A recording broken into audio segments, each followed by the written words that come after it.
Buena gente, sean todos muy bienvenidos a Mucho Texto número 15. Hoy solo Q, algo que habíamos hecho en el programa número 3 con la charla que yo di acerca de depresión y suicidio. Hoy va a ser la segunda charla que consta de dos partes. Hoy vamos a estar haciendo la primera parte y justamente la charla se llama El valor de la palabra.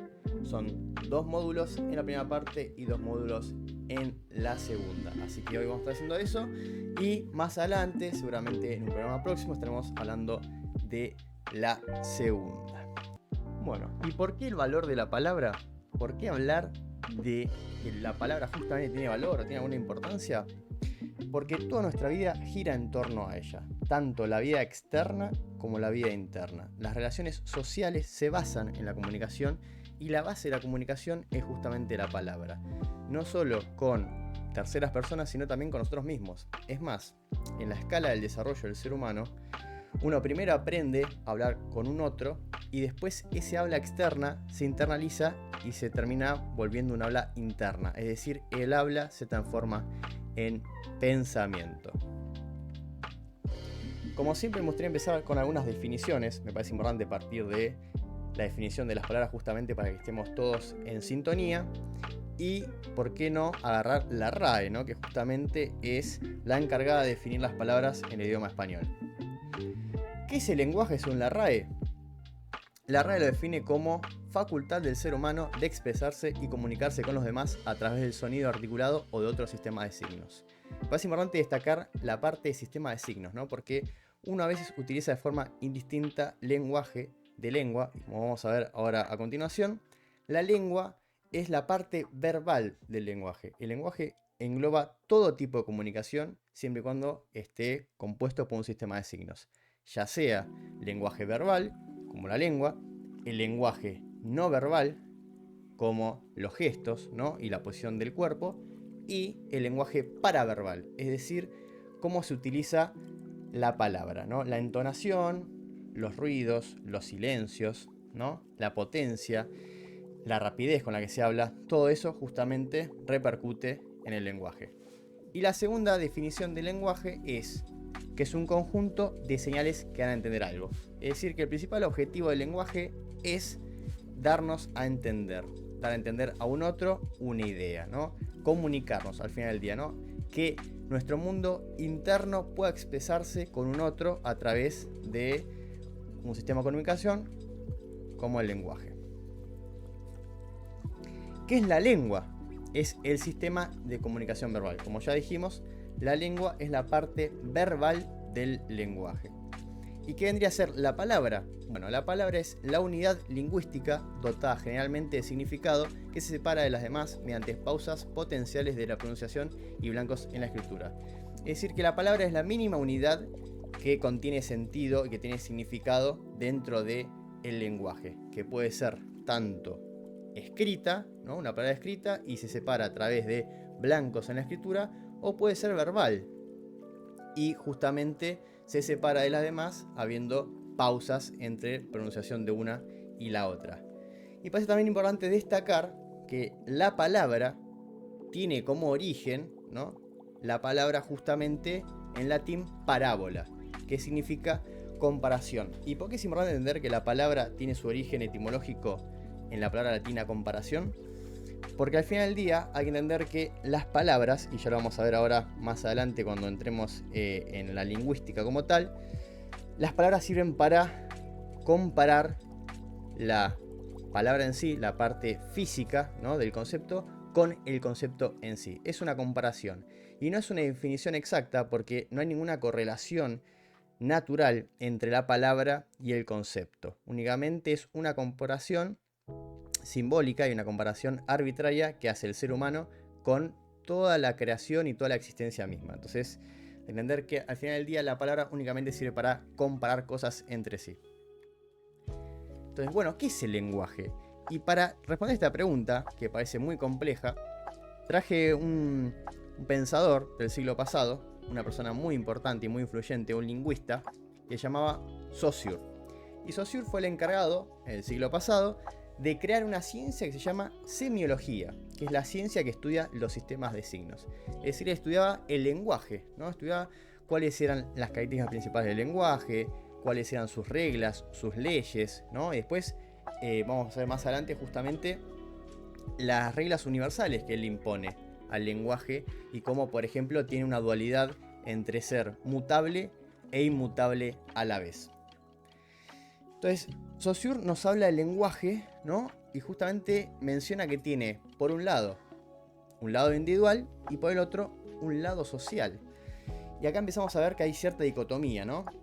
Porque justamente para Saussure, el lenguaje primero es heredado, ¿no? Viene de la generación anterior, se aprende por la generación nueva, entonces se hereda a partir de la sucesión, ¿no? Del aprendizaje de una generación a la otra, pero después el uso que se da al lenguaje es individual, y es en el apartado individual donde se pueden llegar a dar los cambios, porque lo social justamente tiende a conservar el lenguaje como tal, y es el individuo a través de sus errores, ¿no? De sus accidentes, que va mutando de forma paulatina el lenguaje.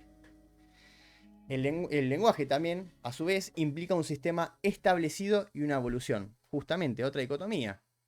Viene como algo dado, algo estructurado, algo que ya existe y tiene límites establecidos. Pero a la vez, ¿no? Con el tiempo, el lenguaje va evolucionando, va cambiando. ¿Y cómo es que es algo establecido, algo ya está armado, estructurado, pero con el tiempo cambia? Bueno, porque una de las mayores leyes que tiene el universo es que el tiempo lo cambia todo. Es imposible la conservación universal a través del tiempo. Tarde o temprano las cosas tienden al caos, tienden al desorden, ¿no? Y justamente es a través de este desorden, estos accidentes, y más el ser humano, que es una máquina imperfecta, comete errores, se equivoca, se olvida, ¿no? Y eso genera que el lenguaje con el tiempo vaya mutando y vaya evolucionando. El signo lingüístico, la palabra, es arbitrario. Otra vez, la elección de palabras que tenemos para definir las cosas es arbitraria, no nace de ningún vínculo natural con las cosas. Es algo que en algún momento se quiso decir de esta manera y ahí quedó. Y justamente es por eso que después puede cambiar, porque al no haber ningún vínculo objetivo entre las cosas, esas palabras pueden mutar y pueden ser cambiadas por otras, ¿no? Pero ese cambio nunca es de forma buscada, nunca es con intención de cambiar, sino que se da de forma accidental. Nada impide asociar una idea cualquiera con una secuencia cualquiera de sonidos, y el significado no guarda ningún lazo natural con la palabra que la representa. Bueno, estas tres últimas justamente hablan de lo mismo, ¿no? Del carácter arbitrario del lenguaje y que no existe ningún lazo natural entre la palabra y el concepto que representa, sino que fue una decisión en algún momento, por algún sentido particular, que cierta palabra o cierta sucesión de sonidos se vinculara a cierto concepto. El lenguaje se apoya en un hábito colectivo o convención. Otra vez, es una convención, es algo que nos ponemos todos de acuerdo que cierta palabra representa cierta cosa, y no porque haya un vínculo objetivo, sino porque la sociedad quiere llamar las cosas como tal. Principalmente por una lógica histórica, ¿no? Porque es algo que se viene usando hace varios siglos, y como vamos a ver más adelante, al no generar ningún problema o inconveniente para las personas el uso de cierta palabra, entonces se mantiene a lo largo del tiempo, no hace falta cambiarla. La lengua es una herencia de la época precedente.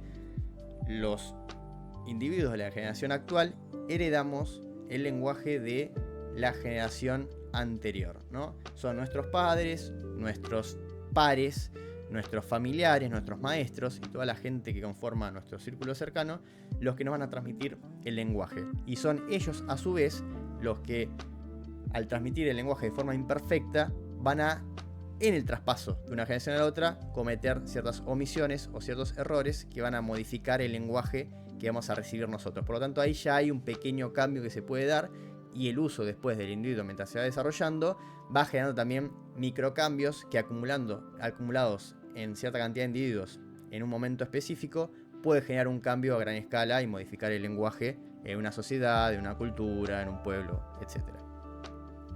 El signo no une una cosa y un nombre, sino un concepto y una imagen acústica. Bueno, Saussure definía justamente la relación entre palabra y cosa como el significado y el significante, ¿no? El significante es aquello que representa, ¿no?, al objeto, y el significado es justamente el concepto que tenemos del objeto. Nosotros no mencionamos a los objetos como tal. Cuando yo menciono la palabra árbol, no hago referencia al árbol per se, sino que hago referencia al concepto o a la idea que tengo sobre el árbol. Y la palabra que uso no es únicamente una palabra verbal, ¿no? No es solo acústico, sino que también es una imagen. ¿Y por qué podemos decir que la palabra a su vez también es una imagen? Justamente porque al definirla como imagen acústica, nos referimos a que no solo es sonido, sino que también es la huella psíquica que deja esta palabra. Y eso se puede ver claramente, ¿no? Porque sin mover los labios podemos hablarnos a nosotros mismos. Es decir, sin necesidad de utilizar todo el aparato fonador, el que nos permite hablar y articular, ¿no? Los músculos de la garganta, la boca, la lengua y demás, sin utilizar ninguno de estos órganos, podemos mentalmente hablarnos, utilizar las palabras. Entonces, este es el doble carácter que tienen las palabras. Es una imagen acústica, porque se puede representar mentalmente y a la par se puede verbalizar.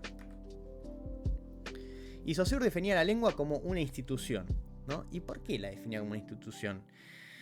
Porque justamente, ¿qué hacen las instituciones? Las instituciones reglan, ¿no?, alguna parte de la realidad. Son aquellas que justamente tienen un set de reglas, de estructura, que le da forma, ¿no?, y delimita la realidad en algún ámbito.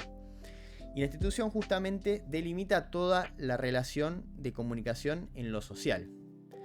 Es un balanceo entre tradición impuesta y acción libre de la sociedad. Es otra vez esta ambigüedad entre, bueno, es lo tradicional, lo que viene impuesto, lo que viene de una generación anterior, lo histórico. Pero a la par también, la sociedad tiene uso libre del lenguaje. Entonces, por más que esté impuesto, este lenguaje va a sufrir cambios porque son los seres humanos, los individuos, los que lo usan, y ellos se equivocan, tienen errores, accidentes, y eso va ocasionando a lo largo del tiempo que el lenguaje cambie. Impone la idea de que hay una relación natural entre las cosas, pero al final del día no lo es así, ¿no? Nos hace entender o nos hace creer que la palabra y el concepto están íntimamente relacionados, pero para un lingüista, un estudioso del lenguaje, esto no es así. Nos damos cuenta a la legua que cualquier palabra que hoy tiene un significado X, en un momento por ahí tuvo un significado totalmente contrario. Y eso justamente nos da a entender que no hay ningún lazo natural que fije el concepto con la palabra. Es una acomodación entre los medios empleados y los fines perseguidos, ¿no? Justamente es la utilidad del lenguaje es comunicarse. La finalidad del lenguaje es comunicarse. Y los medios empleados también son las palabras, ¿no? Es la lengua como tal. Ocupan a un cierto número de individuos a la vez durante un tiempo limitado. Cierta generación o cierto grupo de individuos en algún momento cual sea, usan el mismo lenguaje y se comunican de la misma manera. Pero esto solo funciona por un tiempo limitado, ¿no? Porque otra vez, después vienen nuevas generaciones, vienen nuevos individuos, ¿no? Se mezclan culturas y todo esto va generando modificaciones. Y un ejemplo, ¿no?, de cuál sería otra institución, ¿no?, que tendría cierto funcionamiento similar a la lengua, que ejemplifica a la perfección la idea de que si bien la lengua puede mutar, siempre hay está delimitado dentro de unos límites muy precisos, ¿no? La lengua no puede ser cualquier cosa y no puede modificarse como uno quiere, sino que va mutando con cierto sentido. Obviamente es, entre comillas, azaroso, pero ese azar no es infinito, no puede ser cualquier cosa. Y la moda cumple con algo similar, porque justamente la moda no se puede apartar de ciertos límites dictados por el cuerpo humano. Si bien queremos innovar en la ropa, ¿no?, en remeras, camisas, pantalones, lo que sea, siempre hay que respetar que tenemos dos piernas, dos brazos, un cuello. Entonces el hueco del cuello siempre tiene que estar, las dos mangas tienen que estar, las dos botamangas tienen que estar, justamente para que sean funcionales y puedan cumplir su rol de ropa, de prenda. Si no, pierden sentido. Y con la lengua pasa lo mismo. Puede mutar, y de hecho es prácticamente imposible, ¿no?, marcar la tendencia hacia dónde estamos yendo con el lenguaje, pero sí sabemos que siempre va a estar en torno a límites muy delimitados. La lengua es en cada instante tarea de todo el mundo en un momento específico lo utiliza. Es decir, todos somos usuarios del lenguaje, de la lengua, y como tal, cada uno influye en sus cambios. Sufre sin cesar la influencia de todos, justamente porque al ser usado por todo el mundo, ocasiona que cada uno imponga sus propios errores, accidentes a la lengua, y que eso después, sumados todos esos errores, se genere un cambio a gran escala. Se forma con la masa social naturalmente inerte que aparece como un factor de conservación. Y acá contrapone algo muy interesante, ¿no, Saussure? Porque habla que el origen de la lengua es la masa social que es naturalmente inerte, ¿no? La masa como tal no puede imponer cambios, ¿no? Porque la masa es inerte, no genera nada, no crea, solo usa, solo repite. Los que generan, los que hacen modificaciones son los individuos.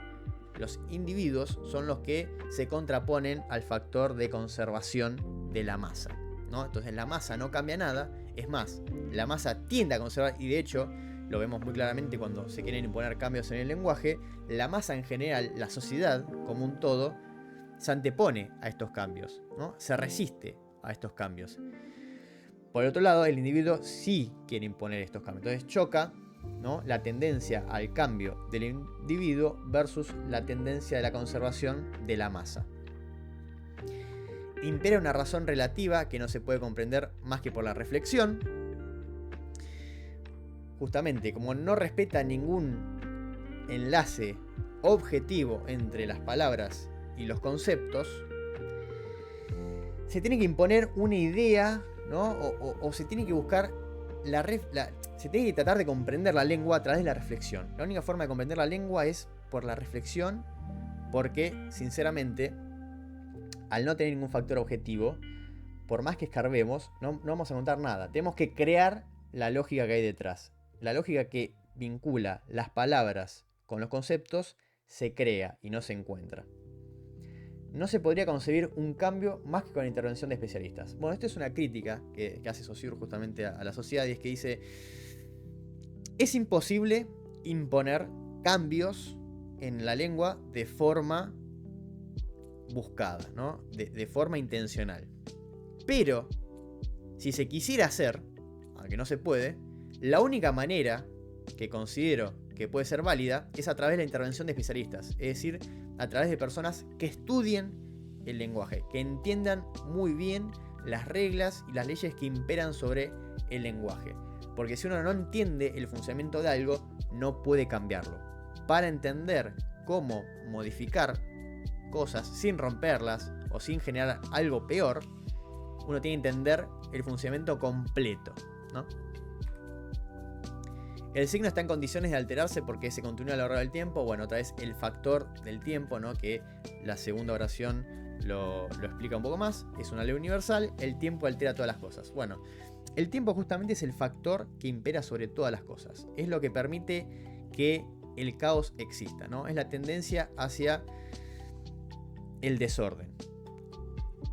La única tendencia universal es que el orden que tenemos hoy en día se va a disolver en más desorden, ¿no? Que es un nuevo tipo de orden, pero es un desorden entre comillas caótico, ¿no? Que es muy difícil de predecir porque justamente hay tantos factores en juego que es muy complejo tratar de predecir los movimientos de cada una de las cosas. Y algo que aprendí también en estos días leyendo un libro que se llama El poder de las palabras, es justamente que el ser humano tiene que tener mucha humildad y entender que todo lo que uno cree, todas las ideas que uno propone, parten de una percepción limitada de la realidad. Nunca vamos a ver la imagen completa. Siempre nos van a faltar factores, ¿no? Y por eso también hay errores, porque no entendemos a la perfección lo que pasa. Y está bien que sea así, pero hay que admitirlo y hay que entender que por más que uno trate de entender, por ejemplo, el lenguaje, siempre va a haber un montón de factores que se nos escapen, y entonces es imposible imponer un cambio, ¿no?, de forma intencionada, porque justamente se van a escapar muchos factores y es probable que lo que tratemos de cambiar y el resultado, ¿no?, de nuestro cambio sea inferior al objeto natural, porque si bien la masa es inerte, también esconde en su núcleo sabiduría, ¿no? Permite que los cambios sean a mejor. Por eso existen los debates, por eso existen los choques de ideas, porque es una gran batalla ideológica entre muchas partes articuladas, y la vencedora tiende a ser la mejor idea, porque es la que sobrevivió a más iteraciones, a más batallas, y se prueba. Y una vez que se prueba y se demuestra que es correcta, se sigue ese camino hasta que por algún momento o alguna razón, alguna idea se quiera interponer en su camino y se abre otro debate, y así funciona el desarrollo de la civilización. Y nos paramos sobre los hombros de otros pensadores que crean otras ideas que hoy tomamos como verdades absolutas, pero en su momento eran debatibles. Y entonces sobre eso construimos nuevo conocimiento.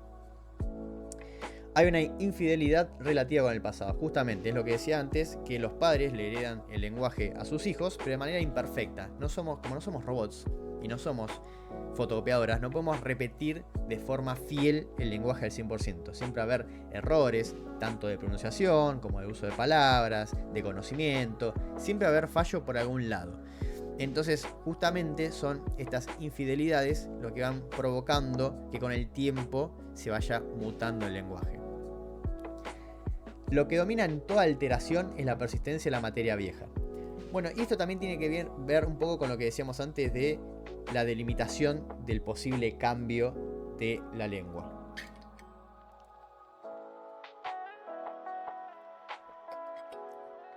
No es como que la lengua pueda modificarse de forma infinita hacia cualquier lado, sino que siempre hay algunas barreras en los extremos que delimitan hacia dónde puede ir. Y una de esas barreras es justamente la materia vieja, es decir, la base del lenguaje anterior. Entonces, lo nuevo se construye sobre la base de lo viejo. Entonces yo no puedo crear un lenguaje de cero, si bien han habido intentos y algunos han sido exitosos. Es tan compleja la materia que lo único que sirve justamente eso es para un ejercicio, ¿no?, de entretenimiento personal o alguna forma de trabajar la mente, ¿no? Es un ejercicio que lo único que permite es justamente un juego al final del día, porque crear un lenguaje de cero funcional es prácticamente imposible. Por eso es que la lengua se para sobre los hombros de las lenguas anteriores, y lo podemos ver en la sucesión de justamente el idioma, ¿no? Cómo todo se puede retrotraer al origen latino, al origen griego, ¿no? Justamente buscamos siempre las definiciones de las palabras en el diccionario y encontramos, bueno, del latín tanto, del griego tanto, porque todo es una sucesión de causalidades que van provocando alteraciones, cambios, modificaciones, pero son modificaciones con algún tipo de sentido, con algún tipo de patrón. Por ahí se nos escapan esos patrones, pero siempre siguen algún tipo de, entre comillas, lógica, ¿no? Por más que se nos escape. Entonces, lo que domina en toda alteración es la persistencia de la materia vieja. Siempre está lo viejo dando vueltas ahí. ¿Qué tipos de cambios se da según Saussure?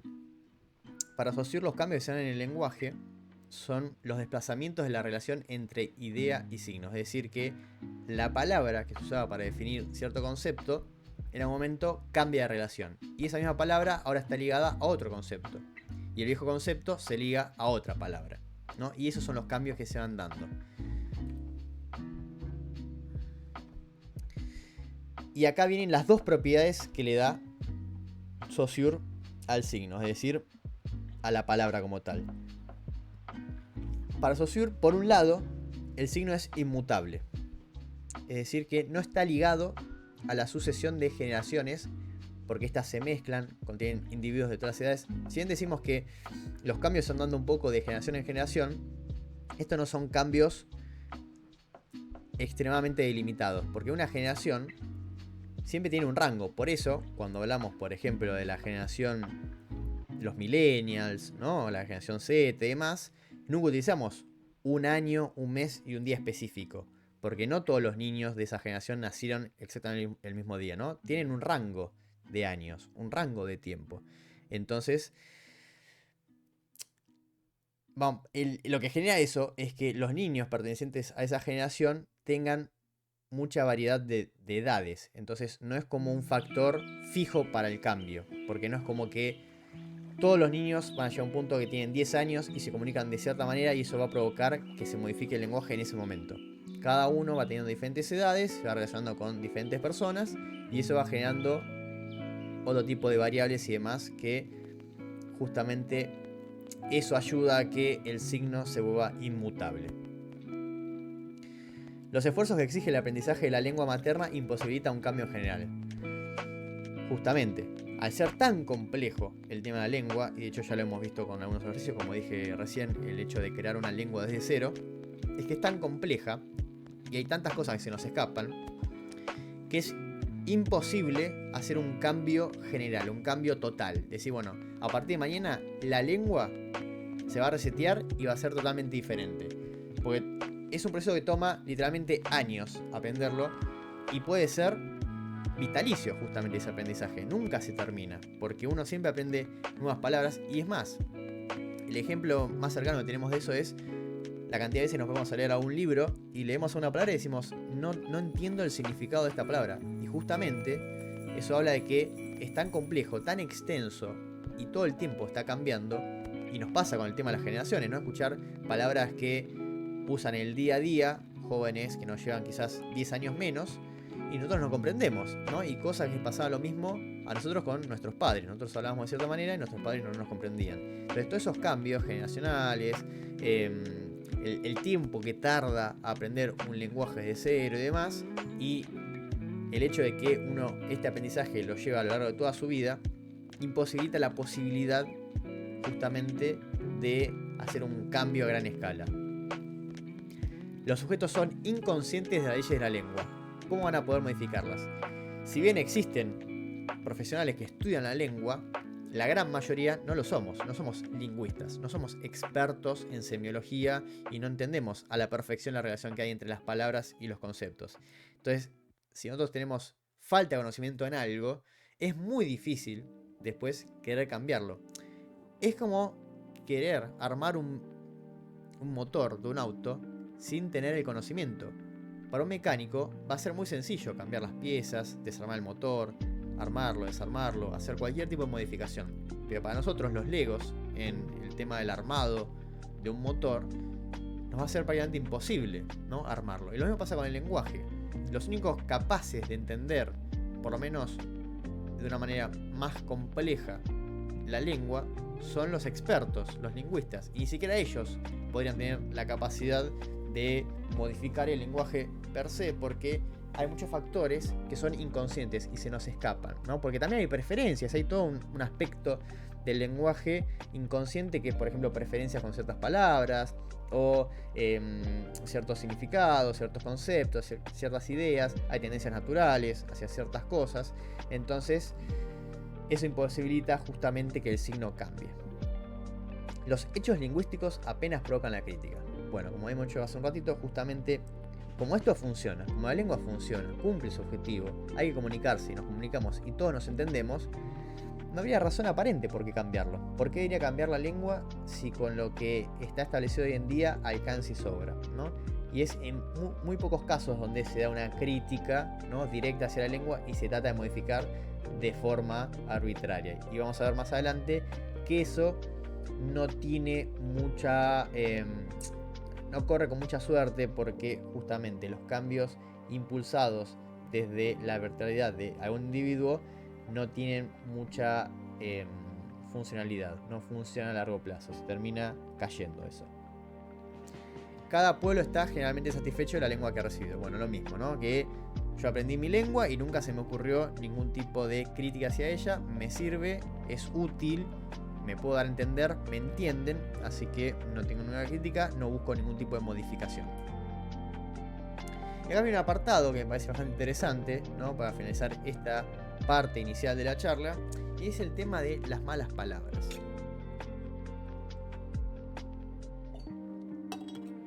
Y para hablar de esto, tomé una charla que dio Fontana Rosa, un escritor famoso, en 2004, en la entrega de un premio. Y él da toda una reflexión acerca de las malas palabras, ¿no? Él justamente dice que, ¿por qué son malas palabras, no? Las malas palabras justamente se ven como tal porque las marginamos, ¿no? Porque por algún motivo no tenemos algún tipo de prejuicio con estas palabras, nos afectan de cierta manera, le damos una connotación negativa y nosotros, a darle esa connotación negativa, las volvemos malas. Pero no tienen un carácter malo per se, ¿no? Su objetividad no es mala, sino que nosotros, a través de nuestra subjetividad, las volvemos malas. Invita a una reflexión, nos dice, por ejemplo, no decir malas palabras. ¿Eso te haría una persona correcta? Y yo aporto algo. Yo creo que la persona que realmente te quiere insultar puede hacerlo sin necesidad de usar malas palabras. Lo puede hacer con mucha altura. Y de hecho, hoy en día existe toda una corriente que lleva bastante tiempo, que es el de lo políticamente correcto, ¿no? Y entonces esto te permite, lo políticamente correcto, insultarte, ¿no? Ningunearte, faltarte al respeto, sin necesidad de utilizar malas palabras. Y esto está bien visto. Entonces, es un absurdo decir como que una persona correcta es aquella que no usa malas palabras, ¿no? Podrá parecer más vulgar, menos vulgar, pero, y justamente después redobla la apuesta, ¿no? Y dice, los jóvenes mal hablados versus jóvenes sin capacidad de transmisión y de expresión al hablar. Él hace una comparación, justamente. Yo he conocido muchos jóvenes, ¿no? Decía él, y tenía creo que a su sobrino, ¿no? Que él mencionaba, que usaba malas palabras, ¿no? ¿Y eso lo hace ser mal hablado? Porque yo conozco otras personas, otros jóvenes, que tienen baja capacidad de transmisión y de expresión a la hora de hablar. Es decir, le cuesta transmitir ideas, le cuesta expresar lo que piensa. ¿Y no sería ese el mal hablado? El que no habla bien, el que tiene malas capacidades para comunicarse. ¿Por qué utilizar una variedad de palabras que está incluido en el lenguaje estaría considerado como mal hablado, ¿no? Si son palabras que tienen su utilidad, que sirven para algo, tienen un uso. Justamente, las malas palabras sirven para expresarse, tienen una utilidad, tienen una función muy particular dentro del lenguaje. Brindan otros matices para expresar o transmitir algo. Son irreemplazables por sonoridad, por fuerza e intensidad. Justamente lo que tienen en común las malas palabras es que importan mucha vehemencia, tienen mucho poder, ¿no? Cuando uno es pelotudo y marca muy bien la P, lo que hace con eso es transmitir mucha energía. Cuando uno se golpea el dedo, o está enojado, o tiene bronca, o quiere transmitir mucha emoción, justamente utiliza las malas palabras porque es la sonoridad, ¿no? La fuerza con la que imponemos estas palabras que nos permite liberar cierta energía, cierta presión psicológica, ¿no? Porque es como una olla a presión, literalmente, el aparato psíquico. Y cuando empieza a crecer, después llega a un límite, se supera, y para poder liberar un poco de presión, hacemos ciertas acciones. Y una de ellas es insultar, ¿no? Entonces, la utilidad de las malas palabras, justamente mal llamadas malas palabras, es liberar cierta cantidad de esta tensión, ¿no? Un ejemplo de mala palabra, carajo, ¿no? Que se considera mala. Pero ¿cuál es el significado real de carajo? La definición literal de carajo es lugar donde se ponía el vigía en lo alto de los mástiles de los barcos. Es decir, cuando alguien te manda al carajo, lo único que está diciendo es que te alejes, que vayas lejos. Entonces, ¿por qué podríamos suponer que alguien bien hablado, una persona moralmente correcta, podría decirte, vete lejos, alejate, anda para allá, y eso está bien visto, pero otra que te dice, andate al carajo, te está insultando, es una falta de respeto? Es una apreciación nomás, ¿no? Porque el significado lo único que te da a entender es que lo único que busca una persona es alejar a la otra. Entonces, no por eso va a ser una mala palabra. Y otra comparación también que es bastante interesante es la relación que podemos encontrar entre tonto versus pelotudo, ¿no? Uno pensaría que el tonto es mucho más suave, es un insulto mucho más tranquilo, ¿no? Es algo que se puede decir más a la ligera, y pelotudo en realidad está reservado únicamente para un insulto mucho más grande, ¿no? Más violento. Pero si analizamos la definición de tonto, nos damos cuenta que tonto es un problema de disminución neurológico. Eso es lo realmente agresivo. Cuando una persona te llama tonto, te está llamando retrasado mental. Entonces, para que nos demos cuenta que la connotación negativa que le damos a las palabras no depende de su significado, sino de una valoración subjetiva que se dio en algún momento de la historia y quedó, ¿no?, como una convención de que tonto es más ligero que pelotudo. Y acá quería hablar justamente de el origen, o el posible origen, de dos palabras que utilizamos mucho en Argentina y que fueron mutando con el tiempo y justamente sirven de un ejemplo perfecto para demostrar la mutabilidad del signo. Boludo y pelotudo son expresiones vulgares usadas como insulto y como saludo, ¿no? Es una ambigüedad muy particular, ¿no? Que se da acá en Argentina, que la misma palabra funciona a la vez como insulto y como saludo. La definición de la RAE de estas palabras es justamente una persona que tiene pocas luces, ¿no? Alguien que justamente no tiene un gran poder intelectual. ¿Y cuál es el origen, ¿no?, que se presupone que tiene estas palabras? Bueno, supuestamente estas palabras se originaron en las guerras de la independencia argentina, cuando se estaban batallando los gauchos contra los españoles. Y los gauchos tenían una forma muy particular de pelear. Se paraban en 3 filas. La primera fila era la de los pelotudos, ¿no? Porque justamente eran aquellos que portaban pelotas, que eran piedras grandes con un surco por donde ataban un tiento. Es decir, era una piedra con un hilo, una cuerda, ¿no? Entonces los primeros se consideraban pelotudos. Y los de la tercera fila utilizaban boleadoras y bolas. De ahí su nombre, boludos, porque utilizaban justamente estas armas que tenían esta denominación. Entonces, en principio, eran únicamente nombres que se le daban a los guerreros para representar qué tipo de arma utilizaban, ¿no? Pero en 1890, un diputado de la Nación dijo que no había que ser tan pelotudos, es decir, que no había que ir al frente y hacerse matar. Entonces, al utilizar esta referencia, ¿no?, justamente este diputado transformó lo que era una mera definición en un insulto. Entonces, justamente es a partir de este momento que se puede entender el pelotudo como un insulto, porque hasta este momento únicamente servía la palabra pelotudo para definir a aquel que estaba en la primera fila, utilizaba las pelotas que vemos acá abajo en la imagen. Y después a esto, ¿no?, con el tiempo, justamente, que fue mutando el lenguaje, que fue avanzando y demás, encontramos que los jóvenes de hoy en día usan, o usamos, boludo o pelotudo tanto para decir nada, como respuesta, como en lugar de decir querido, ¿no? Entonces, vean cómo pasó de un carácter neutral, ¿no?, que únicamente servía para definir, ¿no?, para mencionar qué tipo de armas portaban estos guerreros. Después una persona lo impuso como insulto, y con el tiempo no solo quedó su carácter de insulto, sino también que se le agregó un carácter extra, que es el de llamar a una persona con cariño. Y ahora me gustaría hablar en detalle acerca del uso del lenguaje. Hay una teoría, ¿no?, que se estudia en psicología, más en detalle la psicología social, y es la teoría de la comunicación, ¿no?, que justamente te da reglas, te da una estructura para entender cómo funciona la comunicación, ¿no? Toda conducta es comunicación. Es decir, todo lo que uno hace comunica información a un otro, ya sea verbal, no verbal o paraverbal. Uno puede estar quieto y ya ahí está comunicando. Si uno tiene los brazos entrecruzados, está comunicando. Si uno hace silencio, está comunicando. Si uno grita, comunica. Todo es comunicación. Todo lo que uno puede expresar con su cuerpo y con su voz se considera comunicación. El axioma 1 de la teoría de la comunicación dice que es imposible no comunicar. Es decir, que es algo que se da de forma automática y natural. No se puede evitar comunicar. Por más que estemos buscando no comunicarnos, estamos justamente comunicándonos. El silencio, como dije, la no acción, todo eso es comunicación. El axioma 4 dice: la comunicación implica modalidades digitales y analógicas.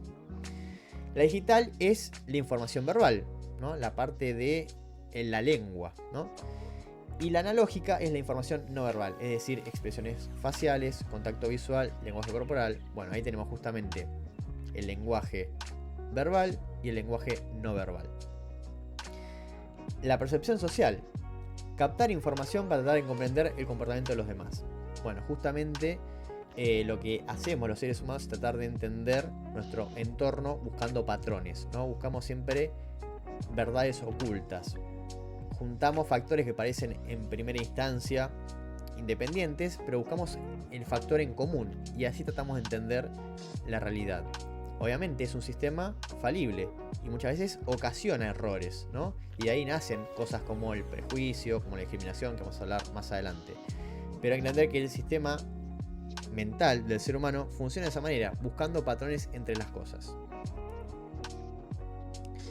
Los individuos formulan ideas y aproximaciones de todo lo que los rodea. Bueno, justamente, ¿no? Armamos patrones, conceptos, generalizaciones, simplificaciones, así funcionamos. El ser humano tiende a categorizar principalmente a las personas y esto justamente nos sirve para simplificar nuestras interacciones con los demás. A cada uno lo ponemos y lo catalogamos, lo encasillamos en un grupo específico. Y ese grupo después tiene algunas características principales, ¿no? Hay roles, ¿no?, que tienen que cumplir las personas de este grupo. Hay roles que nosotros debemos cumplir cuando nos enfrentamos a personas de ese grupo. Por ejemplo, podemos definir grupo camareros. Entonces, cuando vemos a un camarero, entendemos que tiene carácter de camarero porque tiene vestimenta de camarero, está en una postura de camarero, tiene las herramientas del camarero. Cuando hacemos ciertos gestos responde. Entonces, todo eso nos da a entender que esta persona pertenece al grupo camarero. Nosotros nos comportamos, cumplimos un rol en consecuencia de la imagen que generamos acerca de esta persona. Y un concepto, ¿no?, muy interesante, que es justamente el que da después el origen a los estereotipos, que son las representaciones sociales, que son construcciones colectivas de ideas que facilitan la comprensión de la vida, la interacción y la construcción de la identidad. Son justamente los prototipos que tenemos en nuestra mente dependiendo de la sociedad, ¿no? Si yo te digo, por ejemplo, dibujame un árbol, el árbol que vamos a dibujar acá en Argentina es diferente del árbol que van a dibujar en Estados Unidos, en Alemania o Inglaterra, porque cada uno tiene su propia representación social, ¿no? Su propia representación del mundo, pero que está condicionada por la cultura y la sociedad en la que nació. Y esto es válido para los objetos, para las ideas y para las personas. Las representaciones sociales orientadas hacia ciertos grupos se cristalizan en estereotipos. Es decir, que estas representaciones sociales funcionarían de núcleo para generar a los estereotipos. Axioma 5. La comunicación puede ser simétrica o complementaria. Y acá también hay algo muy interesante, porque acá se menciona la relación de poder entre las personas. No es lo mismo comunicarte con alguien que vos ves como si tuviera tu mismo poder, como cuando hablas con alguien que lo percibís como con mayor poder. Es decir, por eso cambia la comunicación con un amigo, ¿no?, con una pareja, que con un jefe, que con un maestro, porque cada relación tiene una relación específica de poderes. Por eso tenemos por un lado las relaciones complementarias, que se dan entre pares, y las relaciones simétricas, la comunicación simétrica, que se da entre personas con diferentes percepciones de poderes. Mientras menos poder se perciba que posee el otro sujeto, más general será el estereotipo. Justamente al tener menor miedo de represalias, hacemos menos esfuerzo mental para generar el estereotipo, entonces más general volvemos esta idea del individuo, ¿no? No buscamos entrar en detalles, sino que como no hay consecuencias visibles, porque el equivocarnos con un par tiene bajas consecuencias, el estereotipo que generamos es más simple, más general. En cambio, cuando hablamos con personas que percibimos como con mayor poder, los estereotipos tienden a ser mucho más refinados, justamente por el miedo que nos genera equivocarnos. Explicaría la simpleza con que son estereotipadas las personas minoritarias, justamente porque las personas que pertenecen a minorías son percibidas como con menor poder. Entonces, los estereotipos que se generan para ellos son mucho más generales y simplificados. Y el miedo a ser evaluado negativamente impide a personas minoritarias desafiar la discriminación. Justamente, ¿no? Uno al estar posicionado en una relación de menor poder con un otro que tiene mayor poder, no quiere ser visto y cancelado, ¿no? O que el estigma que ya se le tiene a esa persona crezca. Entonces no se defiende, ¿no? Deja que fluya libremente esta evaluación negativa que se tiene de uno. Y acá justamente entramos en el apartado que relaciona estereotipos prejuicios y discriminación. Porque si bien a veces los usamos como de manera indistinta, cada uno tiene su propia definición, su propia utilidad, ¿no? Y sus propias ideas.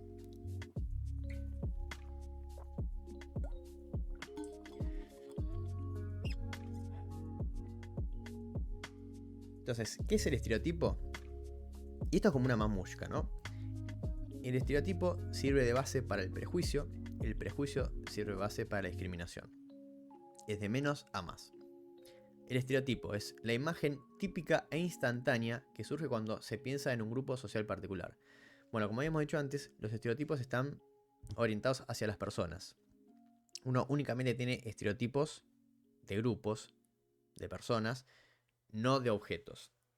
Y son instantáneas, ¿no? Y típicas, es decir que es un prototipo. Uno se imagina en su cabeza, yo te digo, bueno, rockero, y te imaginas instantáneamente, de forma automática, sin conciencia, una persona quizás con pelo largo, con barba, con ropa de cuero, ropa negra, oscura, cadenas, ¿no?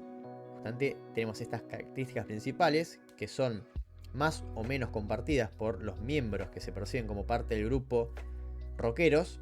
Entonces, de forma automática, ya aparece en nuestra cabeza esta imagen para simplificarnos, ¿no? Justamente son simplificadores de un entorno social complejo. Nos sirve para volver todavía más fáciles las relaciones, porque si tuviéramos que recrear una imagen mental cada vez que vemos a un individuo, el poder que conlleva a nivel cognitivo, ¿no? La construcción de estas imágenes sería tan grande que nos limitaría enormemente a la hora de relacionarnos con otros. Los esquemas cognitivos socialmente percibidos, es decir, que son esquemas cognitivos socialmente percibidos y procesan información acerca de otros. Tiene una base psicológica, tiene una base biológica, tiene una base evolutiva. Estos estereotipos tienen una función, nos sirvieron para en un momento evolucionar más allá de nuestras limitaciones y para mejorar el vínculo que tenemos entre las personas. Son esquemas cognitivos socialmente percibidos. Es información más allá de cualidades superficiales, inmediatas y aparentes. Nos da información extra acerca del individuo. Cuando vemos a unas características, a unos rasgos distintivos que nos hace suponer que esa persona pertenece a cierto grupo, a la par, ¿no?, le sumamos información extra que pertenece al prototipo, al estereotipo de dicho grupo, ¿no? Justamente para ahorrarnos poder de procesamiento y para facilitar las relaciones que tenemos con las personas. Nos permiten anticipar comportamientos en nuevas situaciones. Si bien por ahí yo estoy yendo a un restaurante por primera vez, el hecho de ver un camarero, ¿no?, y eso evoca en mí el estereotipo de camarero, me permite a mí comportarme de una manera cómoda en un ambiente nuevo, ¿no? En una situación nueva puedo actuar de manera eficiente. Es un conjunto de cualidades percibidas que intentan reflejar la esencia del grupo. Justamente, esto quiere decir que un rockero sí o sí tiene que tener campera de cuero, pelo largo, barba, cadenas, etcétera, etcétera. ¿No hay algún ejemplo de algún rockero que no tenga todas estas cosas? Sí, por supuesto. Y al revés es verdad también. ¿Toda persona que tenga todas estas características es un rockero? No, no necesariamente. Pero uno va generando patrones, va viendo miles y miles de personas, ¿no?, que escuchan rock o son músicos de rock. Entonces empieza a crear patrones, ¿no? Empieza a ver características en común que se comparten entre cada uno de estos individuos y va generando una imagen mental acerca de el estereotipo base, ¿no?, de un rockero, por ejemplo. Entonces, obviamente hay un cierto factor de error, pero nos ayuda justamente a entender de manera más rápida y con mayor complejidad a la persona sin necesidad de analizar desde cero al individuo. Afectan cómo la gente percibe, procesa información y responde frente a los miembros de un grupo. Son transmitidos durante el proceso de socialización. Bueno, todos estos estereotipos no solo tienen un origen biológico, sino que son hereditarios, ¿no? No tienen solo estructura psicológica, sino que también se heredan de familia en familia, ¿no?, de miembro de la siguiente generación, ¿no? Los padres transmiten esto los maestros transmiten esto, ¿no? Todas las personas que están involucradas en el proceso de aprendizaje le transmiten estos estereotipos o ayudan a crear en la mente del niño en desarrollo todos estos estereotipos. Y algo que me parece muy importante que hay que entender es que los estereotipos no son ni negativos ni positivos, no tienen ningún juicio de valor. Son estereotipos. Es un prototipo, una imagen mental. Eso no debería evocar nada positivo ni negativo. Son neutrales. Y el estereotipo es la materia prima del prejuicio.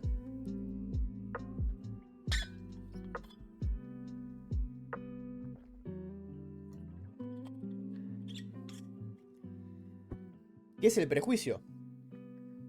Es la antipatía basada en una generalización errónea e inflexible. Bueno, acá vemos justamente cómo el estereotipo se lleva un paso más allá. El estereotipo se transforma en antipatía, en algo negativo, ¿no? Ahí ya tiene una valoración negativa. Es decir, que ya este estereotipo a vos te permite, ¿no? Juzgar a la persona de manera negativa. Siempre está dirigida hacia un grupo o hacia un individuo de ese grupo. Son ideologías y creencias que ayudan a mantener la jerarquía entre los grupos. Porque entender algo, ¿no? Que en la sociedad, y también en el reino animal, pero mucho más simplificado, existen jerarquías, ¿no? Entonces, todas las personas pertenecemos a grupos, ¿no? Por más que no lo veamos de forma consciente, todos somos parte de algún grupo. Y obviamente somos parte de múltiples grupos, dependiendo del contexto, y dependiendo de la situación y dependiendo del momento de nuestra vida. Pero como parte de un grupo, ¿no? Como integrantes de un grupo, nosotros vemos de manera más positiva a otros miembros del endogrupo, es decir, del mismo grupo, versus a los miembros de otros grupos, que son exogrupos. Es decir, que nosotros tenemos una relación negativa con miembros de exogrupos y una relación positiva con los miembros de endogrupo. Entonces, por ejemplo, los supremacistas blancos, ¿no? Que se ven como parte del grupo de raza aria, ven como inferiores a toda aquella persona que no cumpla con sus rasgos, que no sean parte de su grupo. Y no es solo una imagen, sino que es una ideología, es una creencia, es un paquete completo, ¿no? Uno empieza a crear ciertas hipótesis o ciertas ideas acerca de estas personas que van más allá de lo simplemente evidente como lo es un estereotipo. Una actitud generalmente negativa hacia un grupo y sus miembros surge del odio hacia el exogrupo o del amor hacia el grupo propio. Bueno, es lo que decíamos, ¿no? Que justamente tiene una doble connotación. No solo es un favorecimiento hacia miembros del propio grupo, sino que también busca perjudicarse a miembros de un exogrupo, de un grupo externo al mío. Y un paso más allá tenemos a la discriminación, ¿no? Que ya es el prejuicio llevado a la acción, ¿no? Que justamente cometer actos discriminatorios, ¿no? Violentos, golpizas, insultos, es llevar el pensamiento negativo al mundo exterior, ¿no? Es un trato inapropiado e injusto con un determinado grupo, niega el tratamiento igualitario hacia una persona o grupo, son acciones destinadas a favorecer de forma injusta la posición del grupo. Bueno, esto es ir un paso más allá. Si bien antes favorecíamos mentalmente, ¿no? a través de los prejuicios a miembros de nuestro grupo y perjudicamos de forma mental a miembros del grupo externo, la discriminación ya es hacer una diferenciación explícita. Por ejemplo, yo estoy buscando un empleado para mi empresa, de forma explícita elijo al miembro que más se asemeja a mi grupo y desfavorezco al otro únicamente por ese rasgo distintivo, por parecer pertenecer al grupo en el que yo estoy. Entonces ahí ya estaríamos discriminando, ¿no? Y eso lo vemos en el racismo, por ejemplo, ¿no? Que es la preferencia de una raza por sobre la otra, ¿no? Puede ser justamente una discriminación directa, es decir, ir hacia la persona que nosotros tenemos algún tipo de odio o estamos en contra de esa persona y ejercer violencia, o únicamente favorecer a otras personas de forma injusta, ¿no? Únicamente porque cumplen con algún rasgo que nos interesa, religión, etnia, etc. Es un comportamiento individual que crea, mantiene y refuerza las ventajas de un grupo por sobre otro. Al final del día todo busca lo mismo, ¿no? Busca que el endogrupo prevalezca y que el exogrupo deje de existir. Por eso en sus movimientos más extremos, ¿no? Estas discriminaciones se ven en, por ejemplo, el fascismo, ¿no? La búsqueda de la raza aria que se creía superior, de exterminar lo que ellos consideran inferior, ¿no? Porque es el extremo, llevar al extremo estas tendencias de, bueno, buscar que los únicos que sobrevivan son los miembros del endogrupo y exterminar a cualquiera que sea exterior a este grupo. Y como dijimos ya, es el prejuicio llevado a la acción. ¿Cuáles son las causas, ¿no? de la discriminación? Bueno, como cualquier factor social, las causas son múltiples, ¿no? y es extremadamente complejo tratar de definir y no se delimita a únicamente estas, pero básicamente podemos entender a la discriminación, ¿no? como un favoritismo endogrupal, otra vez, darle más importancia a las personas o a los miembros que consideramos que son parte de nuestro grupo, tenerle miedo, odio, disgusto hacia otro grupo. Otra causa también que se puede disparar una discriminación es que un miembro del exogrupo viole una norma establecida por el endogrupo. Esto pasa con las minorías, por ejemplo, ¿no? Suele pasar mucho con el tema de los extranjeros, ¿no? Los xenófobos. Justamente una persona de otra nación viene a nuestro país, comete un crimen, entonces se liga, ¿no? El hecho de ser criminal con el hecho de ser extranjero. Entonces ahora cada persona que yo vea de esa misma nacionalidad va a ser considerado un delincuente. Entonces justamente empiezo a generar discriminación, ¿no? Odio hacia esa persona y voy a pedir que los echen a todos, ¿no? Que los maten, que los metan presos, únicamente por compartir un rasgo específico que no tiene ningún tipo de relación directa con el hecho de cometer un crimen o no. Se persigue un exogrupo como beneficio de manera injusta. Bueno, esto es el caso contrario, ¿no? Ver que a otro grupo le está yendo mejor, entonces ya empiezo a generar odio, ¿no? Empiezo a generar frustración y trato de destruirlos, ¿no? Ya sea de forma ideológica o de forma física. La discriminación y prejuicio no son cuestiones de estereotipos o de falta de información. Son cuestiones de fe, de creencia. Es todo un sistema de creencia que se crea alrededor de la base del estereotipo. Pero no es el estereotipo y no es únicamente falta de información o ignorancia, ¿no? Es algo que se crea, algo que se genera, algo que se desarrolla. Y la discriminación tuvo mutaciones a lo largo del tiempo, ¿no? No fue siempre igual. Hay un caso muy interesante, ¿no? Que justamente en los 80 hubo varios estudios que evidenciaban una aparente reducción en la discriminación hacia las minorías. Se hicieron análisis, ¿no? Se hicieron encuestas y demás, y daba que literalmente las tendencias discriminatorias habían desaparecido. Pero esto no coincidía con la realidad, que justamente el racismo no se había reducido, ¿no? Y justamente descubrieron que se había modificado, se había vuelto más sutil y más socialmente aceptable. ¿Qué pasaba? En décadas anteriores, ¿no? 40, 50, 60, la discriminación era muy explícita, ¿no? Teníamos la Ku Klux Klan, por ejemplo, ¿no? Hubo siempre muchos conflictos raciales y demás. Y entonces se entendía la discriminación como un acto violento, público, explícito, donde se hablaba en masas, ¿no? Donde había grupos, donde estaba el apartheid, por ejemplo, que separaban literalmente a personas blancas de negras, que los medios de transporte eran específicos para uno y no para otros, que había bares, restaurantes y demás únicamente para blancos. Entonces, la discriminación hasta ese momento era muy evidente. El problema es que con el paso del tiempo y con la aparición del movimiento del amor, del hipismo, los discriminadores, ¿no? Estas personas, se dieron cuenta que estaba mal visto ser considerado discriminador. Entonces, ¿qué hicieron? Se ocultaron. Entonces, ahí empezó a aparecer la tendencia de lo políticamente correcto, ¿no? Aparentar para un afuera cierta cosa, ¿no? Si yo estoy de acuerdo con todo, pero en el ámbito privado seguir discriminando y seguir pensando de forma negativa y seguir planeando cómo violentar y lastimar a personas que yo considero que están en un grupo diferente al mío. Se tomó conciencia de lo mal visto que está discriminar y se empezó a ocultar.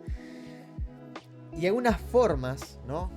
nuevas y más sutiles que tomó la discriminación son, por ejemplo, el sesgo, ¿no? Es atribuir el accionar de alguien al tipo de persona que es y no factores externos. Bueno, como el ejemplo que hemos dado antes de que al ser extranjero y ser delincuente, las dos cosas están ligadas, entonces todos los extranjeros son delincuentes, ¿no? Eso es estar sesgado, ¿no? Hacer una correlación entre dos factores que no necesariamente están correlacionados y ya eso extrapolarlo a todos los miembros de ese grupo. La complacencia, que es un cambio superficial, público y transitorio de la conducta por peticiones o presión del grupo. Hacen creer que son políticamente correctos, discriminan de manera más privada.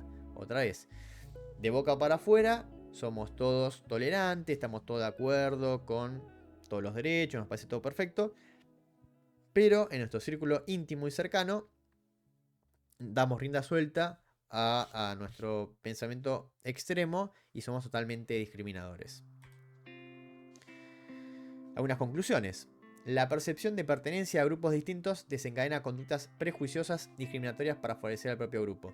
Esto se puede ver a lo largo de la historia y seguramente se sigue viendo a lo largo de la historia por ahí de formas diferentes, pero es prácticamente imposible de erradicar porque siempre que haya esta percepción de mi grupo versus el grupo de afuera, Boca, River, cristianos judíos, kirchneristas versus cualquier movimiento que se le contraponga, los anti-kirchneristas, justamente siempre va a existir esta tendencia a generar prejuicios y discriminaciones, porque estamos buscando todo el tiempo favorecer a nuestro grupo y perjudicar al grupo externo, ya sea de forma consciente o no. Entonces, las tendencias hacia los prejuicios y la discriminación siempre va a existir. Esto no significa que lo valemos ni que lo aceptemos, pero hay que entender que es prácticamente imposible erradicar y tratar de crear una estructura que delimite, ¿no? El proliferar de estas tendencias. Son respuestas de procesos cognitivos normales y universales cuyo objetivo es simplificar la complejidad del entorno social.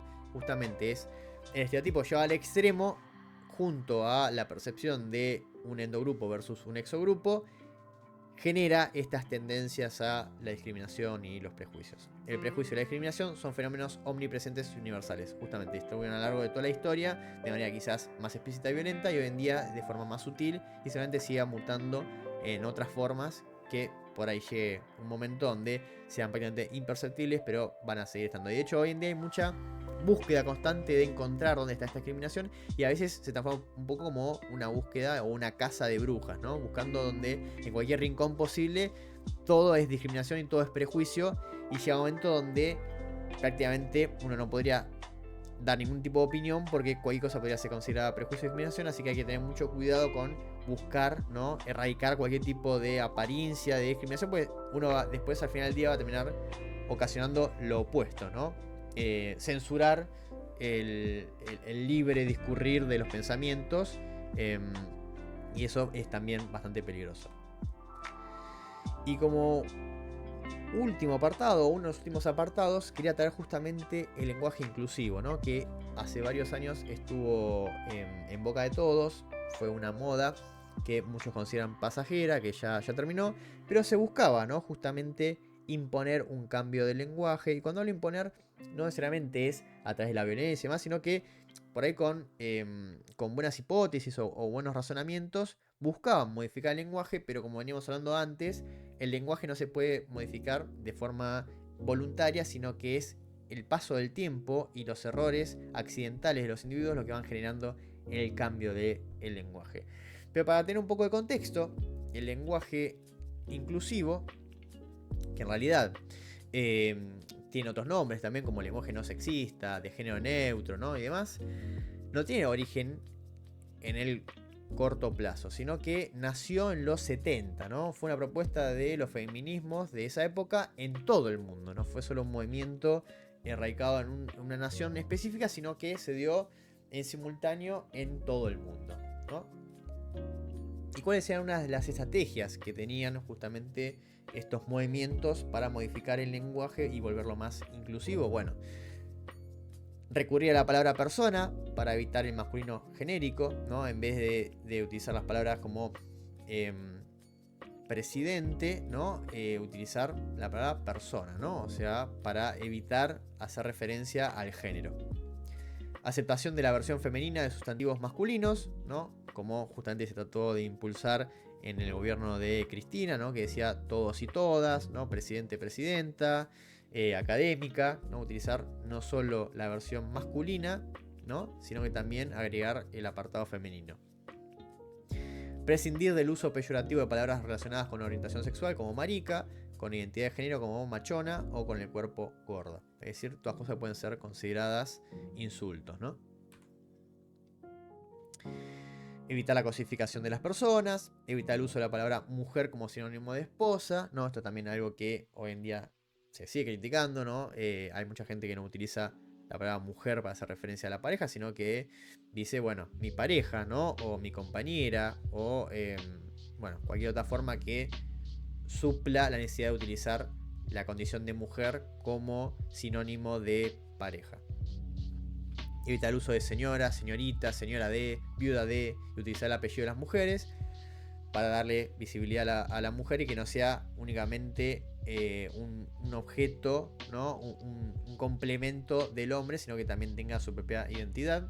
Evitar el uso de la palabra hombre como sustantivo de persona. Bueno, eso de hecho lo he visto en mi facultad y en muchos lados, y me parece dentro de todo algo que se puede debatir, porque utilizamos la palabra hombre para hacer referencia a la humanidad, cuando el hombre únicamente hace referencia, entre comillas, y de apariencia simple, ¿no? de apariencia directa, únicamente hace referencia a los masculinos, pero como vamos a ver más adelante, no es así porque hay una cierta limitación del lenguaje que ocasionó que esto pasara. Evitar formas que suponen heterosexualidad, prefiriendo formas neutras como pareja, relación. Uso de pares femeninos y masculinos, ¿no? Como señoras y señores. Uso de estructuras genéricas, gerencia en lugar de los gerentes. Bueno, en vez de referirte a el género, ¿no? Decir, bueno, los presidentes, las presidentes, lo que sea, uno podría mencionar la presidencia, ¿no? Y listo, presidencia de la nación, y ya con eso uno ahorra la posibilidad de tener que especificar el género. Uso de estructuras neutras o no binarias como la vocal E, los símbolos X y el arroba. Bueno, justamente el lenguaje inclusivo no es el uso de la E per se, ¿no? Está incluido dentro de las estrategias posibles para generar un lenguaje más inclusivo, pero no es la única. Como vimos, hay un montón de otras cosas que se fueron haciendo. Algunas cosas por ahí quedaron, otras no tanto.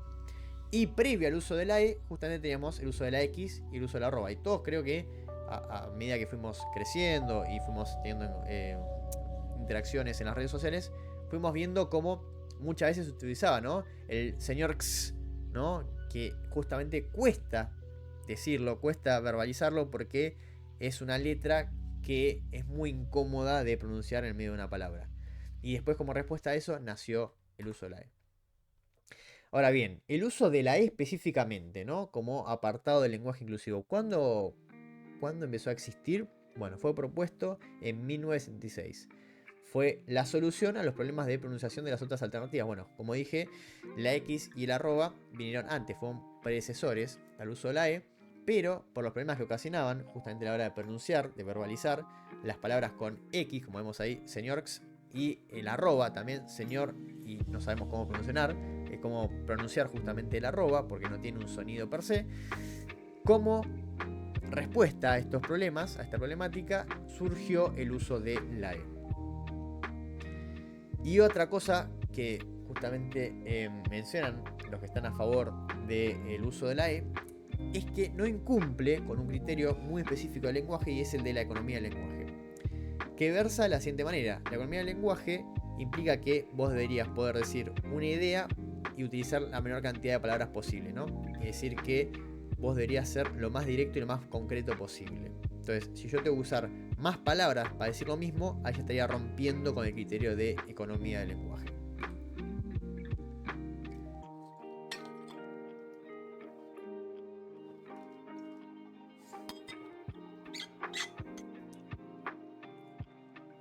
Después también aparecen los pronombres neutros, ¿no? Que permiten designar a personas no binarias u otros casos donde no es necesario marcar el género. Y acá podemos ver que cada país impulsó diferentes propuestas, ¿no? En español Había variantes con arroba, asterisco, X u otros signos, como la E otra vez, ¿no? Elle o elles. En sueco, ¿no? En Suecia, en 2015, se sumó el término gen como pronombre no binario. En inglés se usa el they como pronombre singular. Y en francés se impuso el il y non, que fueron rechazados por la Academia Francesa porque consideraban que el pensamiento de un lenguaje sexista no era real y que estos cambios en realidad eran una aberración hacia el lenguaje.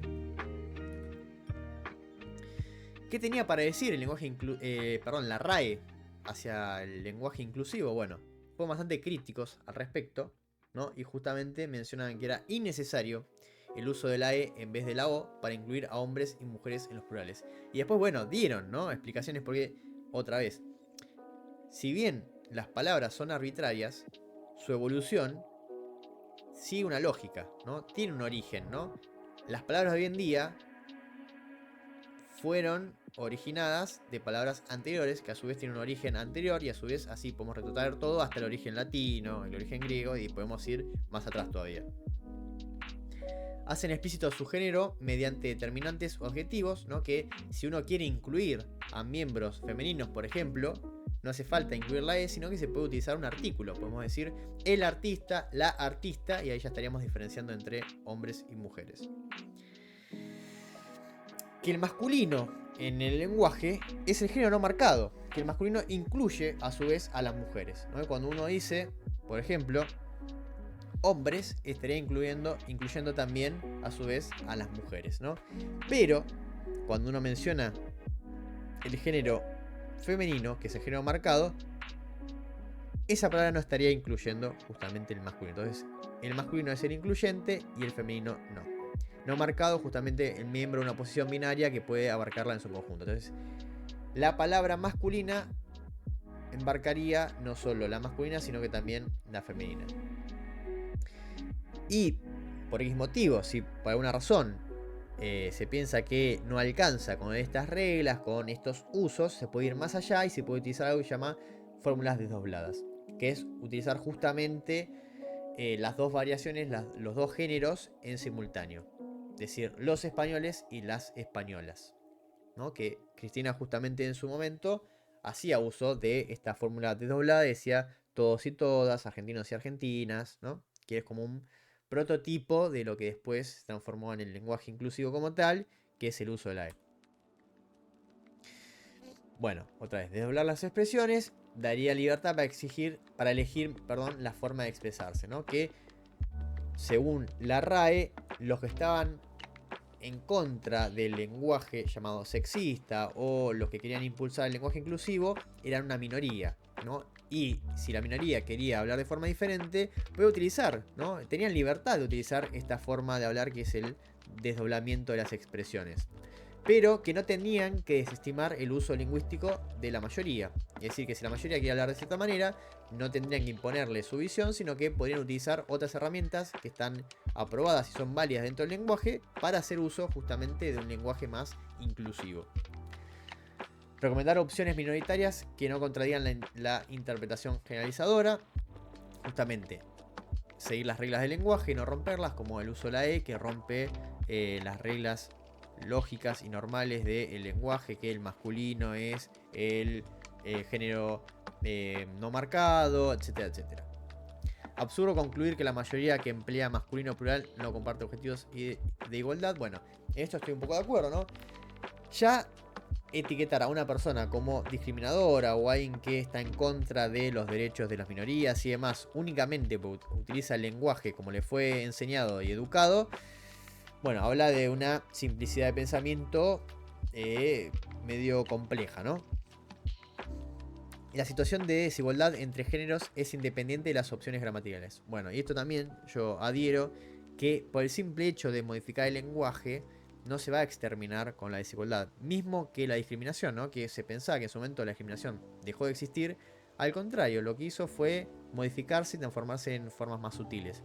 Mismo pasa con la desigualdad. Por más que todos hablemos con la E, van a encontrar las personas que quieran seguir marcando la desigualdad, discriminando, ¿no? Y aprovechándose de favorecer su grupo e entorpecer el grupo externo, va a encontrar formas más sutiles de hacer estas cosas sin necesidad de recurrir, ¿no?, a un lenguaje sexista.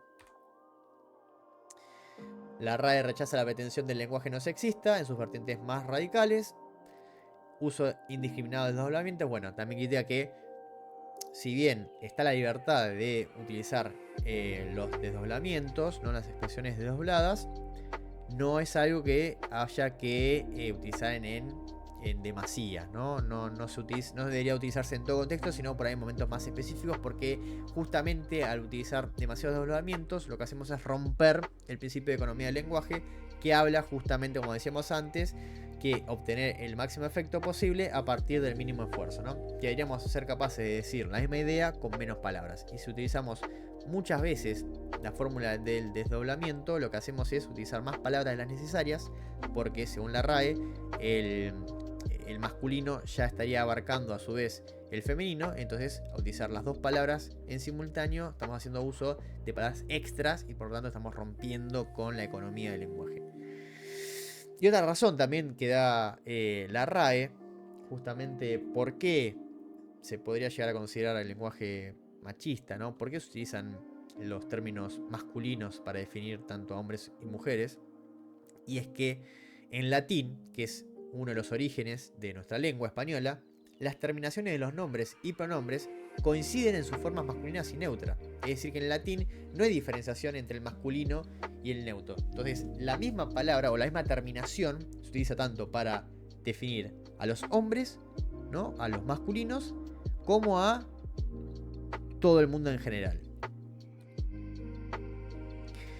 ¿Qué tienen para decir justamente las posturas feministas y demás que están proponiendo el lenguaje inclusivo en contra de lo que decía la RAE? Bueno, que era necesario cuestionar el posicionamiento dogmático de la RAE frente al lenguaje inclusivo, que hay una presencia desequilibrada de hombres y mujeres en las academias de la lengua, que hay una invisibilidad y exclusión, ¿no? Invisibilidad y exclusión siguen permeando la lengua española, ¿no? Crítica al lenguaje, ¿no?, a la institución, ¿no?, desmerecerlos, decir que por qué tienen que ellos imponer su visión, siendo que en su seno no profesan una igualdad total, porque no hay igualdad de mujeres y hombres, ¿no? Esta es la crítica que se le dio justamente de el otro lado de la RAE.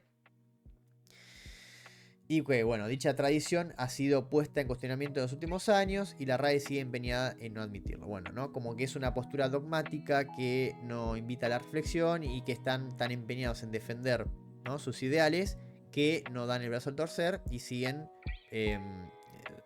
defendiendo una postura sexista del lenguaje. Y acá quería traer un par de datos y reflexiones acerca del lenguaje inclusivo, y justamente hay definiciones muy específicas para casos muy particulares, ¿no? Por ejemplo, androcentrismo, que es el silencio, omisión o incivilización de las mujeres. El sexismo, forma de desprecio hacia las mujeres.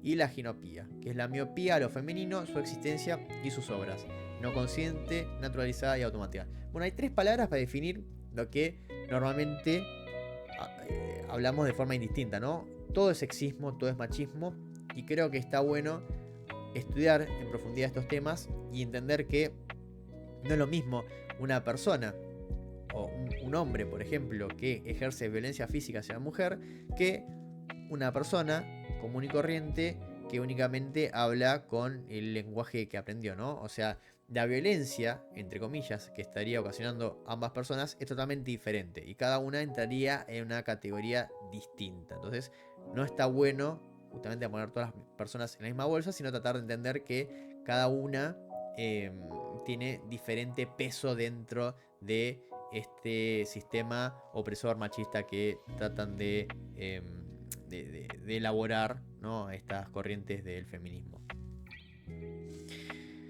Y unas reflexiones finales serán justamente el efecto del lenguaje sexista sobre la construcción de estereotipos e identidad de género. ¿Qué efecto, ¿no? ¿Qué supuesto efecto podría ocasionar en la creación de estereotipos, de identidad de género y demás, que haya un lenguaje, entre comillas, sexista, ¿no? que utilicemos el masculino para definir tanto a mujeres y hombres.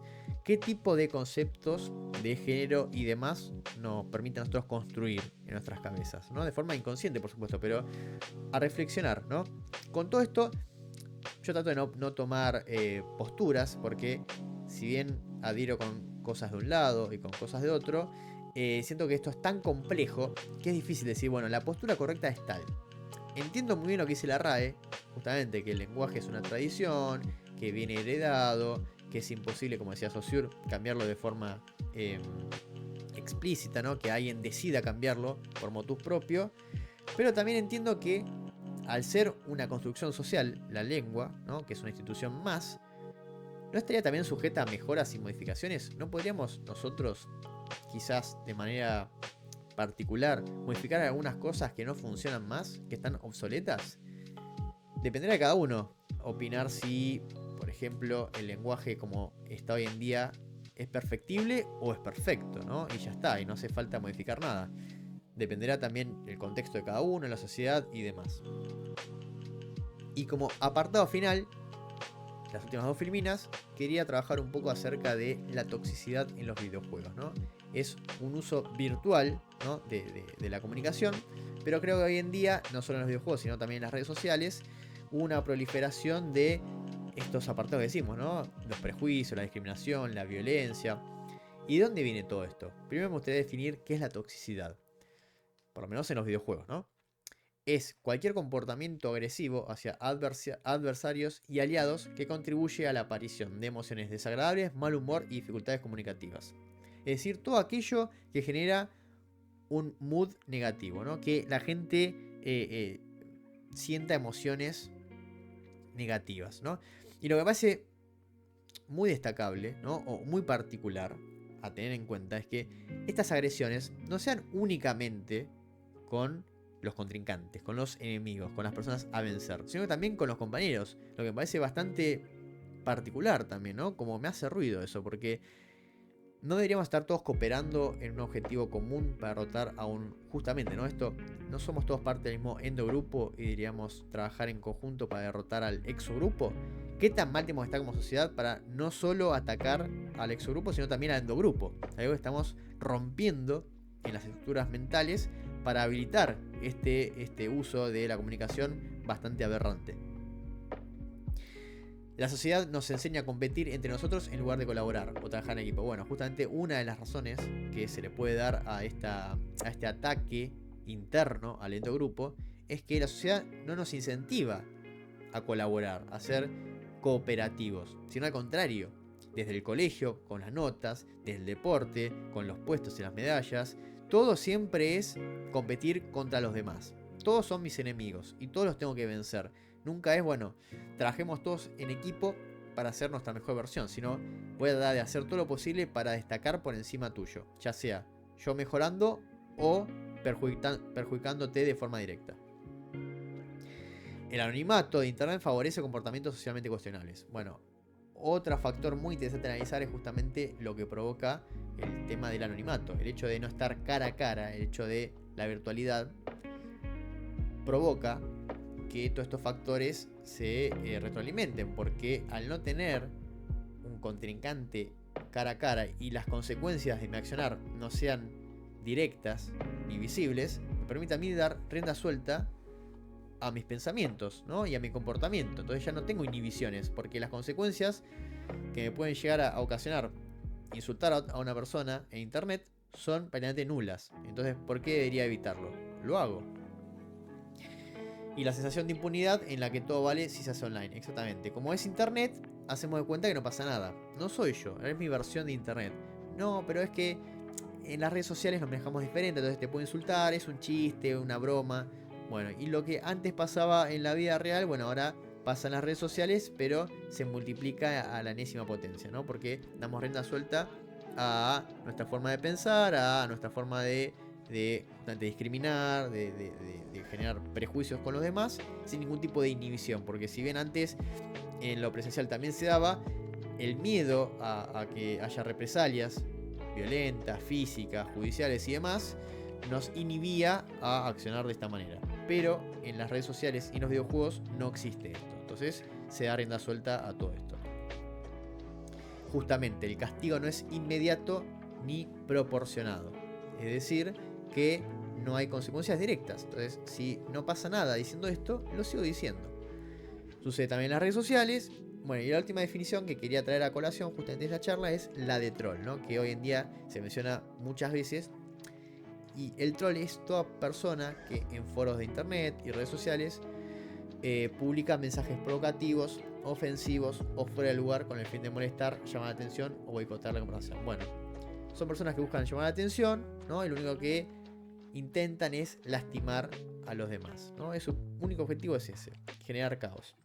Pero justamente son personas que proliferan en internet porque tienen el anonimato, ¿no? Y tienen la falta de castigo inmediato. Entonces estas dos cosas se juntan y facilitan que estas personas proliferen en las redes sociales. Y con esto concluyo la charla y queda todo armado para una segunda parte, que hay mucha tela más para cortar. Bueno, me parece un tema bastante interesante el del lenguaje y siento que da para hablar mucho más. Y de hecho les hago un adelanto. La siguiente parte hay mucho de neurociencia, ¿no? De justamente el apartado más biológico del lenguaje, que me parece también muy interesante y muy necesario de entender para dar una imagen completa del lenguaje como tal. Así que con esto concluyo la charla, me despido, espero les haya gustado y nos vemos en un próximo programa. Chau, chau.